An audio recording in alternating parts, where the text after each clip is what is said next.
Beware of the bush baby at night, it can be very dangerous, they say. But this creature carries a mat and a lantern. And if you dare to steal that mat, it is said you will become extremely rich. The poor man, Mudiaga, had always plotted to steal that mat, despite the dangers involved. His poverty was a burden too heavy to bear, and the promise of riches was too tempting. Every day, he imagined how his life would change if only he could get that mat. One night, Mudiaga summoned the courage to venture into the bush. With his heart pounding, he crept quietly through the undergrowth until he found a hiding spot behind a tree. From there, he watched the bush baby closely.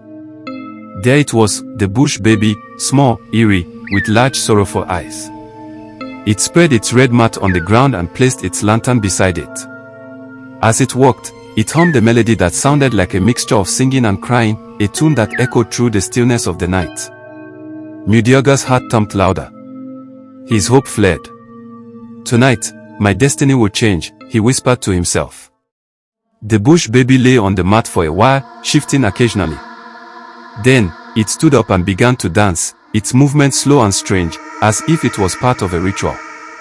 Mudiaga watched, patient and determined. He waited, breathing carefully, until at last, the bush baby stood up and walked into the dark bush, as though it had gone to fetch something important. Mudiaga smiled. This was the moment he had waited for. He acted quickly. Quiet as a shadow, he crept closer, step by careful step, until his fingers clutched the red mat. The lantern beside it flickered wildly, the flame twisting as though it sensed the theft. Then, from the shadows, a scream pierced the air, not just a scream, but a cry, a deeply sorrowful, angry cry that sounded like 100 babies wailing at once. The bush baby had noticed. But Mudiaga didn't care. Cry all you want. You can't do anything. Mudiaga hissed, his feet taking off like a madman. He ran. He dashed through the forest, past trees that seemed to bend and reach for him.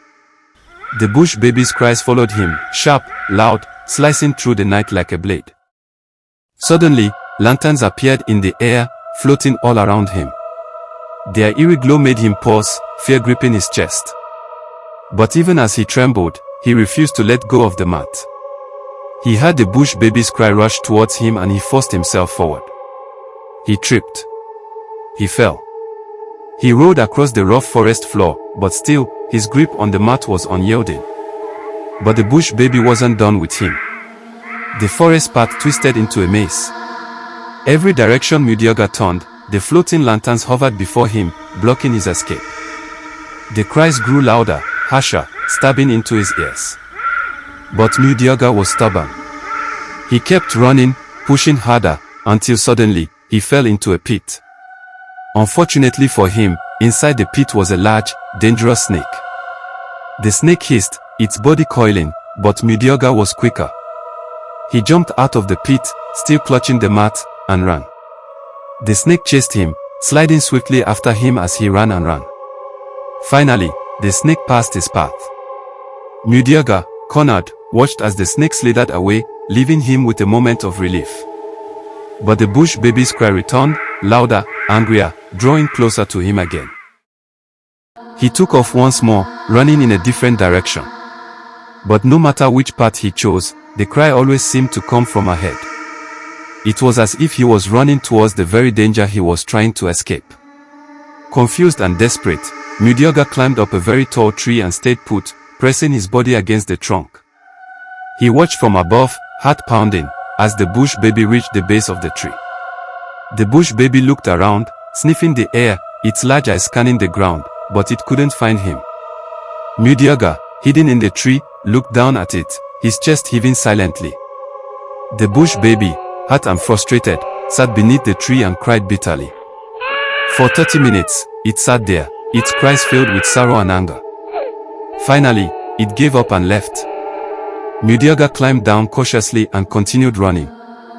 But soon, in front of him, lanterns appeared, so bright they could blind him. He shielded his eyes, trying to see, but when he turned around to run back, he froze. The bush baby had cloned itself. All around him, everywhere he looked, were bush babies. They had surrounded him.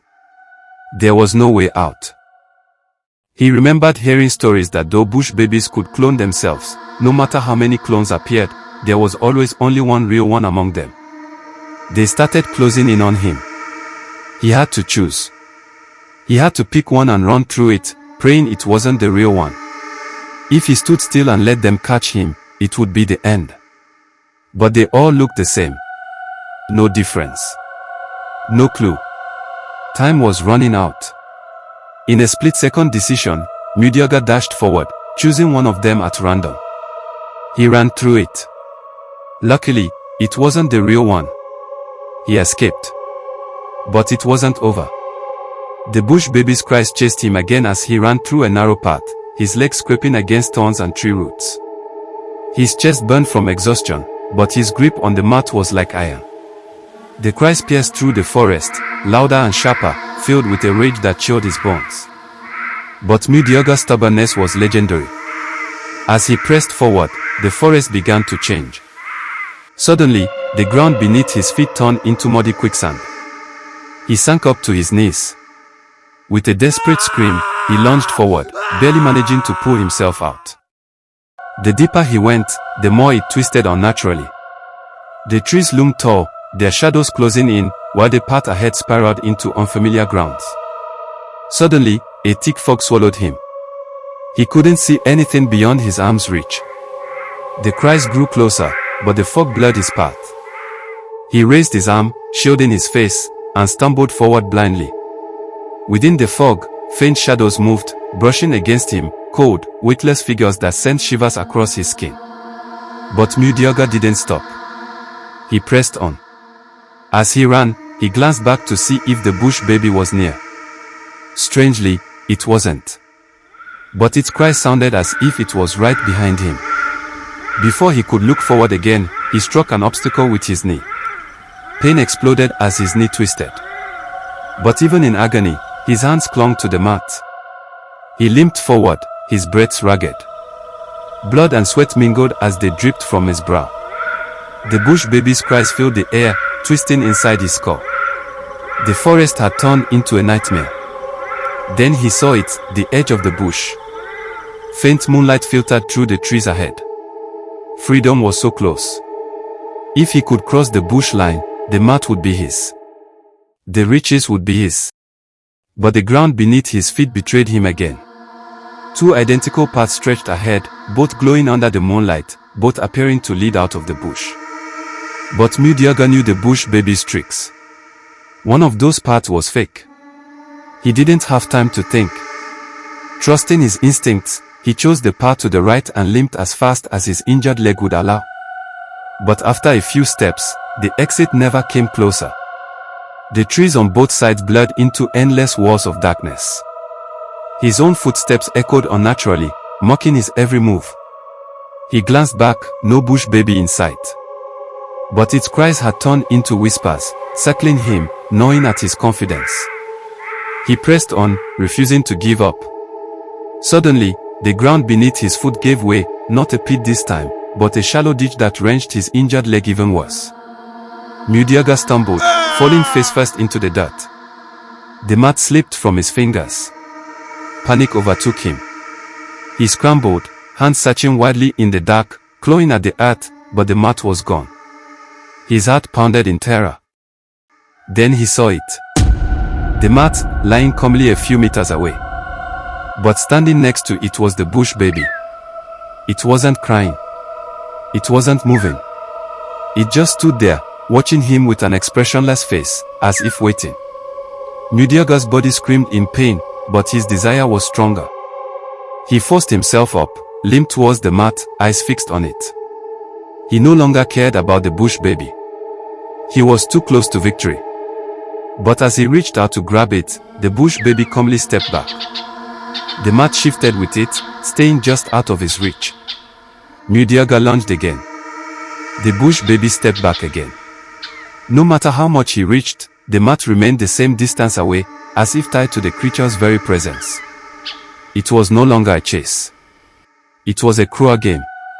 Exhaustion overwhelmed him. His legs buckled. He collapsed to his knees, defeated, watching helplessly as the bush baby picked up the mat, turned its back, and silently walked into the darkness. Mudiaga could only sit and watch. He had failed. And as the night swallowed the bush baby, it became clear he never would succeed.